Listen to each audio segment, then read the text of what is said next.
Hi fellow entrepreneurs! Welcome to my channel. My name is Ting Ting. I'm a serial entrepreneur. I started this channel to share my experiences in entrepreneurship and leadership, and I hope I can help someone like you. Let me start sharing my entrepreneurship journey with you.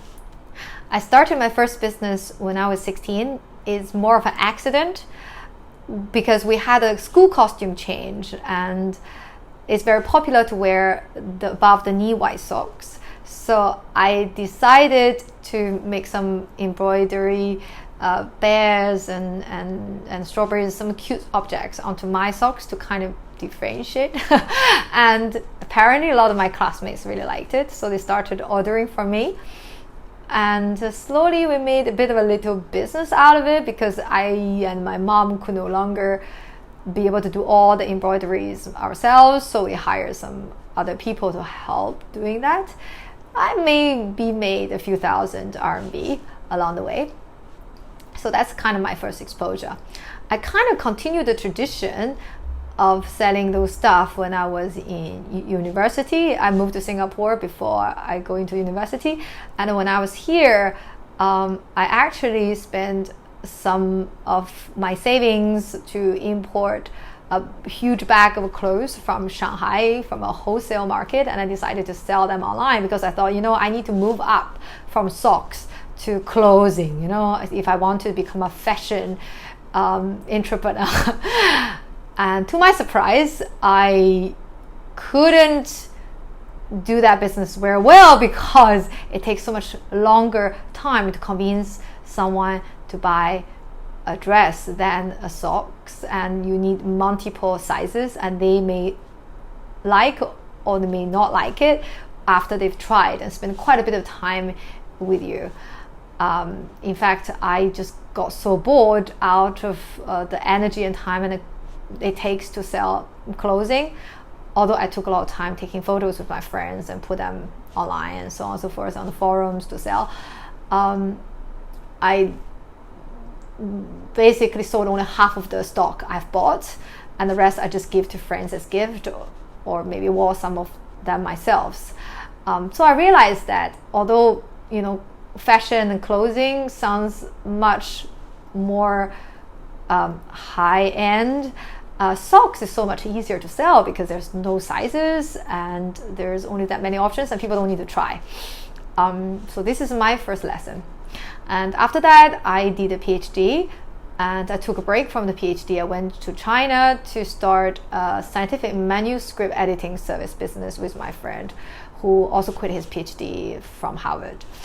And the business was a bit questionable after a while because editing papers for Chinese-speaking scientists is profitable because they will be willing to pay about $10,000 for you to do that. However, to scale, the initial idea was to hire a bunch of Chinese graduates who are from English major degree to edit those papers, but the understanding of those science in the English context for a mere graduate with an English degree is almost impossible, because I couldn't even understand when I edit some of the papers from a closely related field, let's say organic chemistry, because I did a double major and one of the major is chemistry. So I suggested to my co-founder that instead we offer services. Why don't we become a platform where we connect scientists from the similar field from the West and the East, and then they could perform the service, sign an NDA, and we can set up an escrow account for them, and then we just charge a fee once the deal is done. A bit like an Airbnb for scientific manuscript editing. Well, that is way before Airbnb is even a concept and a business. So we are way ahead of our times. However, the idea was not really get worked on because my co-founder has left the business and joined a management consulting firm. That is where I realized I couldn't do this on my own because I don't have the business experience. So if I really wanted to continue doing a startup in the future, I have to learn. After that, I decided to take a corporate job in a multinational company so that I can learn the skills I need. So over the 3 years, I learned product development, sales, marketing, and management. So after that, I started my third startup. And now it's 10 years.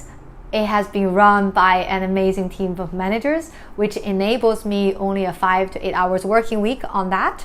The rest of the time, I'm developing other startup ideas, working with other startup founders, maybe angel investing in them, and traveling around the world and go sailing, mountaineering, and doing this YouTube video. So I started this YouTube video channel now. Hopefully, I can share with you my experiences, the mistakes I've made, the tears I've shed, the failures I've encountered, so you don't have to make them. And I hope I can help someone like you.